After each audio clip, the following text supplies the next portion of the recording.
Have you ever looked into the eyes of a woman you loved and felt, just for a moment, like you finally understood life? Then watch that same woman turn away as if none of it ever mattered? That moment, between closeness and coldness, has shattered more men than war or failure ever could. Most men spend their lives chasing approval. They give, they sacrifice, they mold themselves into something they hope will be enough. And still they're left wondering, why wasn't it? Why didn't she stay? Arthur Schopenhauer had an answer, but not the kind you want to hear.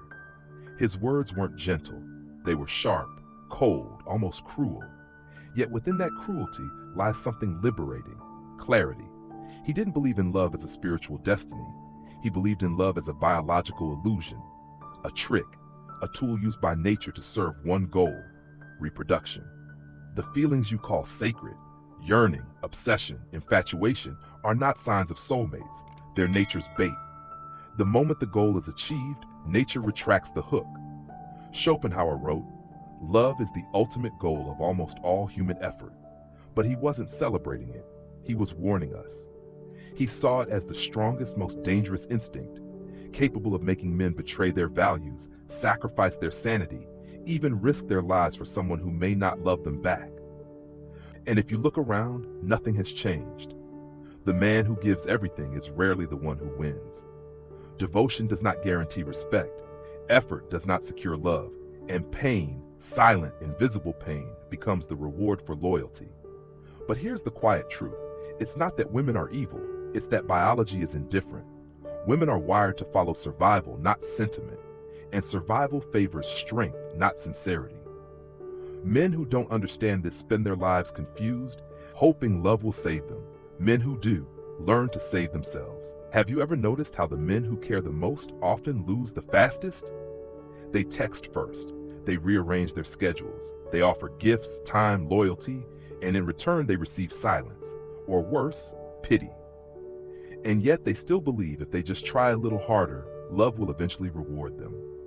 But love doesn't operate on fairness. It operates on instinct. Schopenhauer saw this long before dating apps and filtered selfies. He wrote that love isn't governed by reason. It's a force of nature, blind and brutal. A system designed not to honor virtue, but to reward advantage. And in that system, women are not villains. They are selectors, trained by evolution to prioritize survival, security, and status. It sounds harsh until you realize this. In the wild, the female doesn't choose the nicest male. She chooses the strongest, the smartest, the one most likely to protect and provide.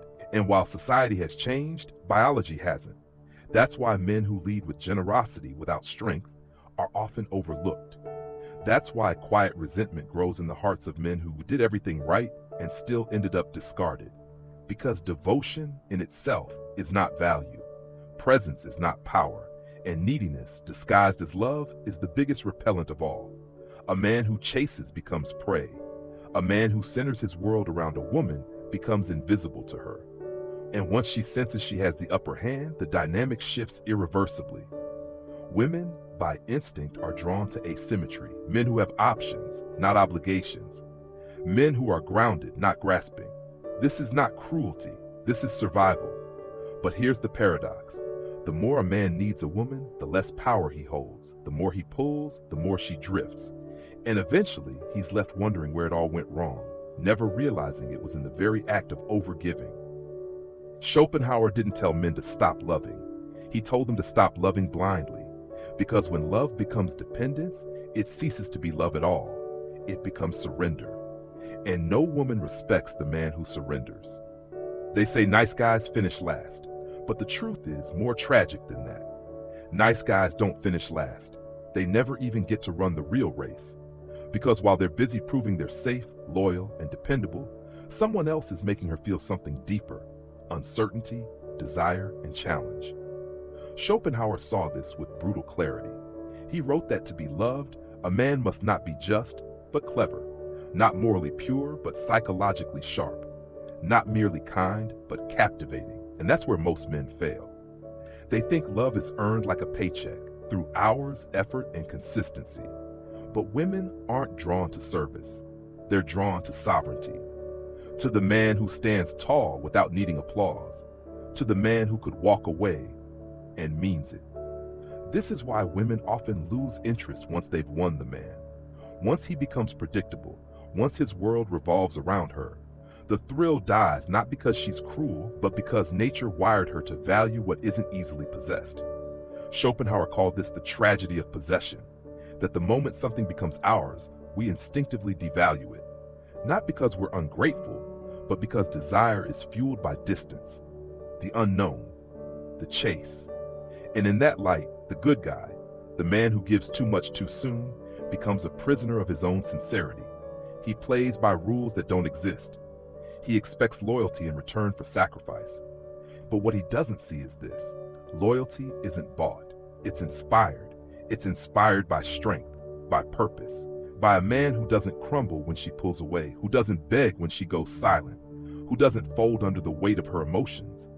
Because here's the Stoic truth: love is not an exchange, it's a reflection, a mirror held up to your sense of self-worth. And if all you see in that mirror is desperation, she will see it too. So stop asking what she wants. Start asking what you've become. The world doesn't reward the most giving man. It rewards the one who gives without needing, who loves without losing himself, because that man doesn't chase love, he attracts it. There's a reason ancient warriors didn't write love poems. They were too busy mastering the art of restraint, of holding their power close, of not bleeding out their emotions for anyone to take.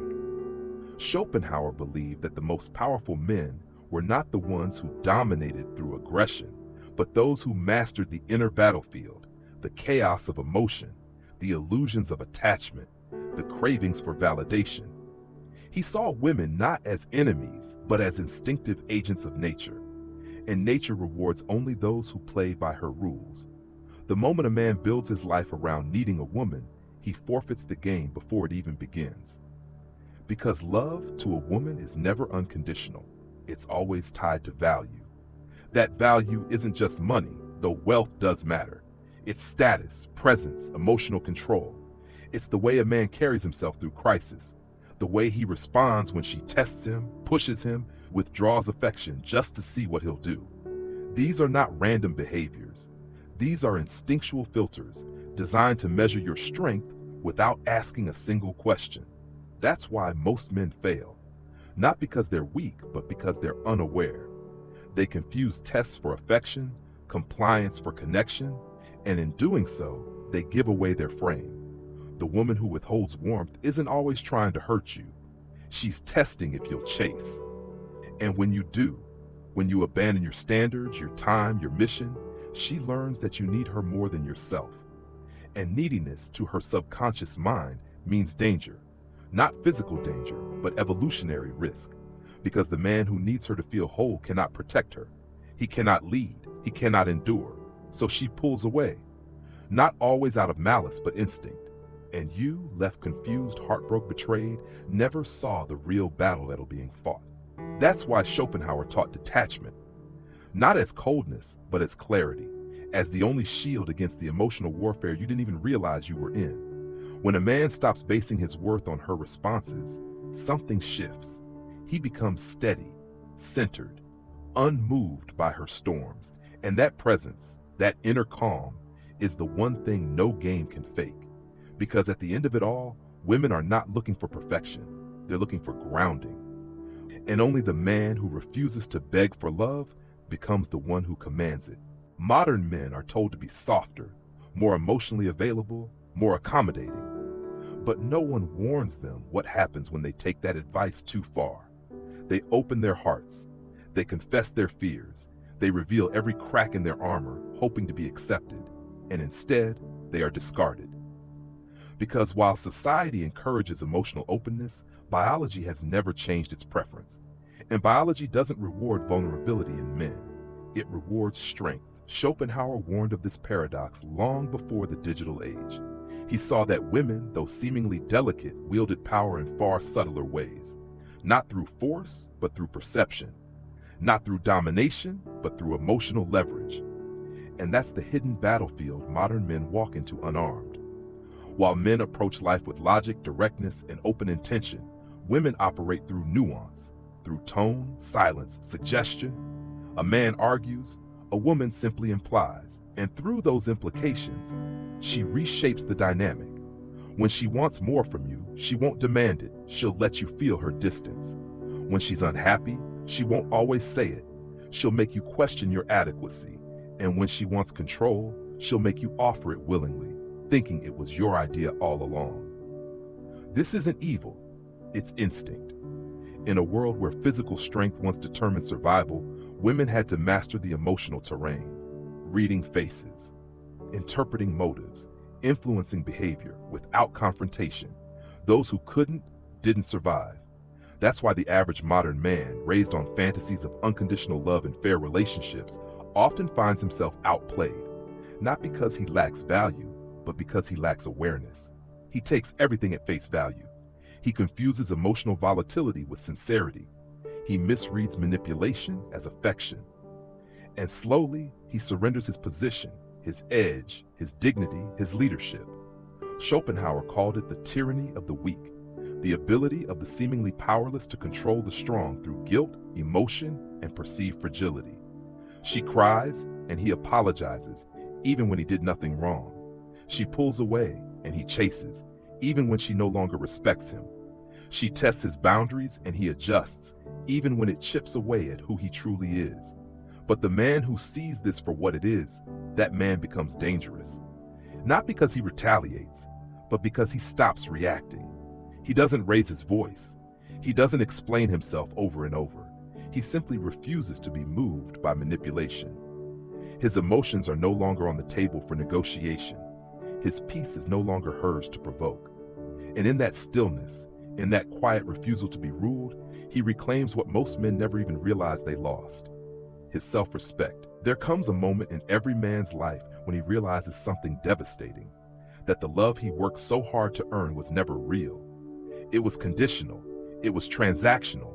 It existed only as long as he served a purpose. That moment either breaks him or builds him. Because once you see love as it is, not as you were taught to believe, everything changes. You stop chasing promises. You stop clinging to potential. You start observing, discerning, and most importantly, choosing.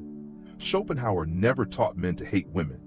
He taught them to remove the blindfold, to see that the pedestal we place women on was never real, that fairy tales were written to keep men obedient, distracted, compliant. But there's another side to this awakening, a darker one.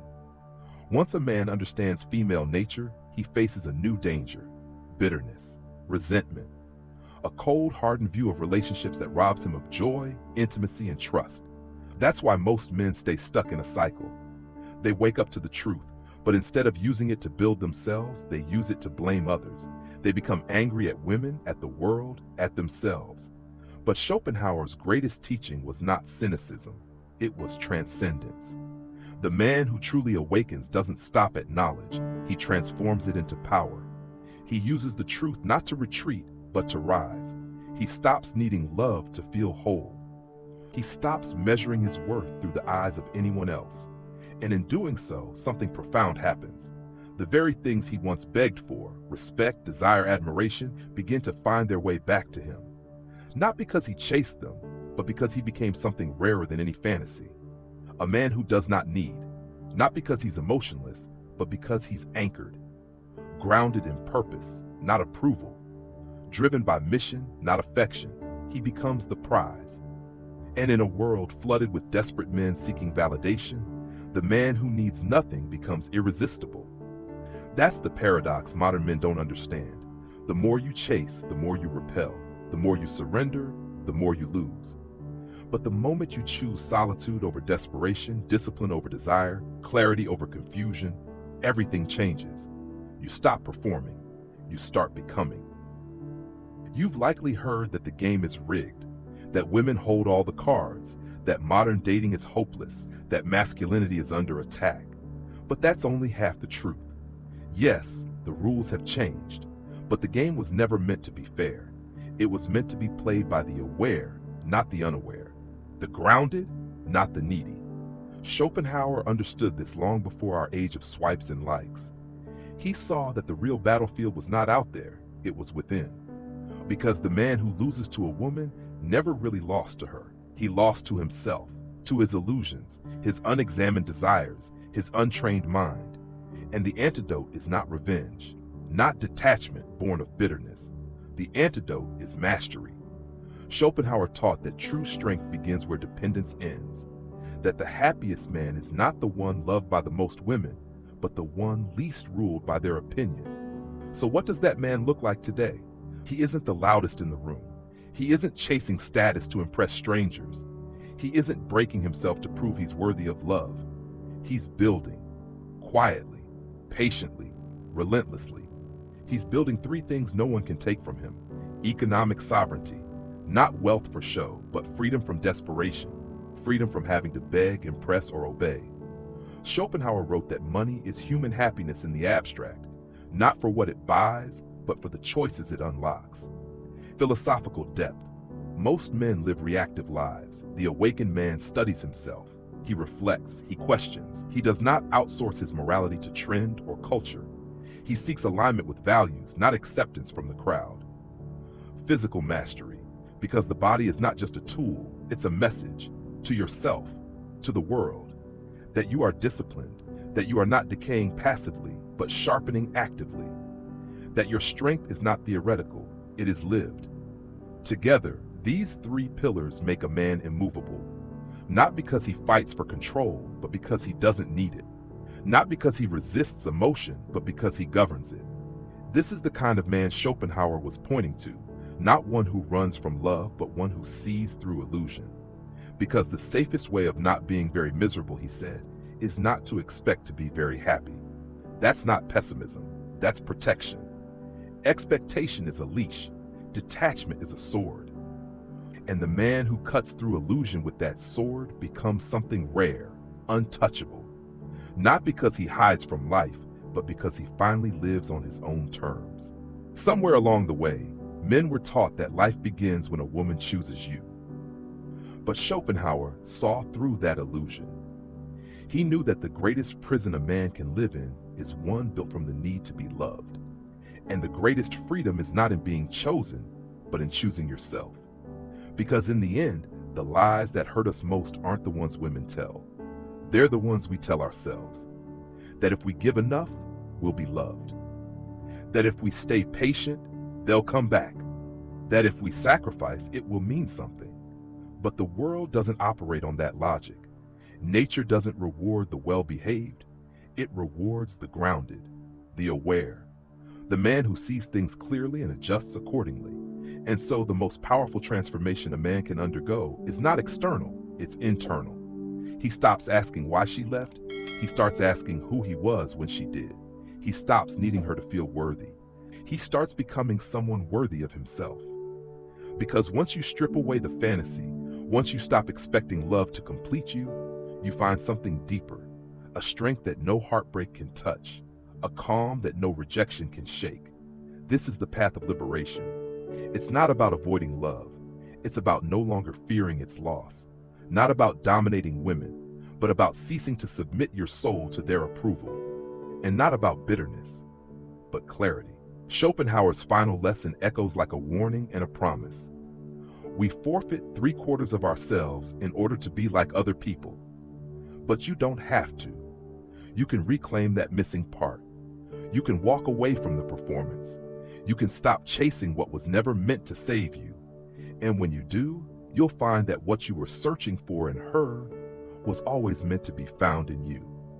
That's when your real life begins, not when she chooses you, but when you choose truth, when you choose yourself, when you become the man who no longer begs to be loved because he has learned to be free.